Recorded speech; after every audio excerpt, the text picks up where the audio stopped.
When reviewing the masters from this book and trying to decide which one I felt that I could relate to, it took a little while. I had to really think about it, because my mastery journey hasn't gone very far just yet, and so trying to decide which one I felt I could relate to the most led me to Mozart.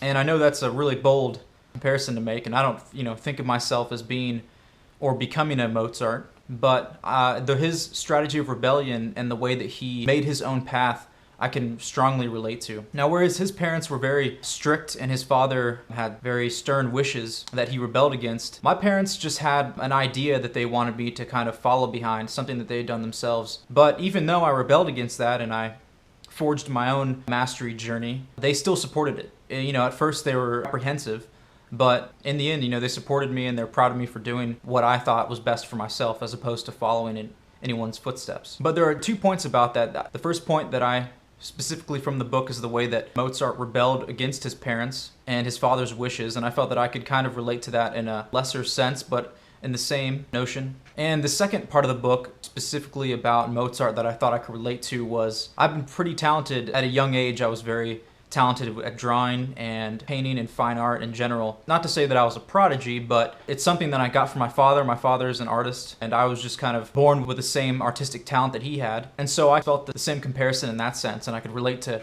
how Mozart's father made music and then taught his son music at a young age, and my father taught me a lot about art and drawing and being creative in general at a young age, and so I really felt that I could relate to that. If I was able to interview Wolfgang Amadeus Mozart, there are 2 questions that I'd want to ask him. The first of which is, based on the first strategy of acquiring social intelligence and speaking through your work, I would ask him if he felt that his work spoke for him and spoke what he was trying to provide.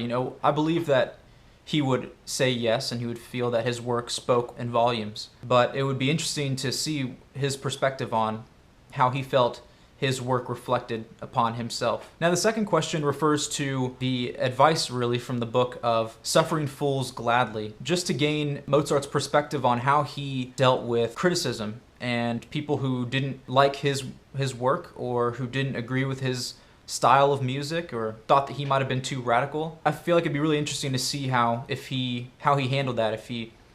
For all we know, he might have even been confrontational about it, or he was hopefully humble enough to fall in line with the advice that the book is giving and be respectful about it and just don't worry about the criticisms and the people that are looking down on your work or don't agree with it.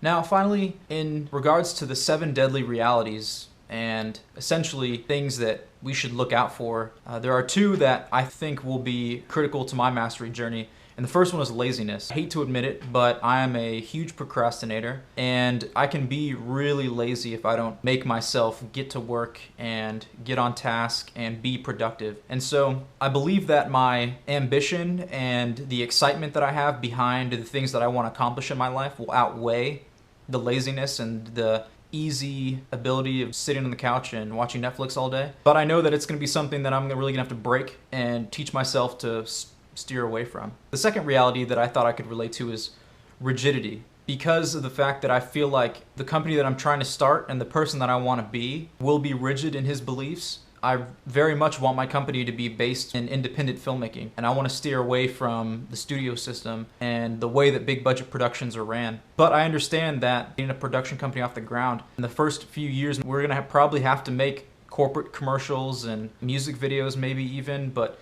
just to keep the lights on per se and keep our company afloat. But I think that I'm going to have to make sure that I am aware of whether or not I'm being too rigid and not being open-minded enough about what we're doing and what we're providing. And if we could just add more variety to it and stay away from one single niche and create our own.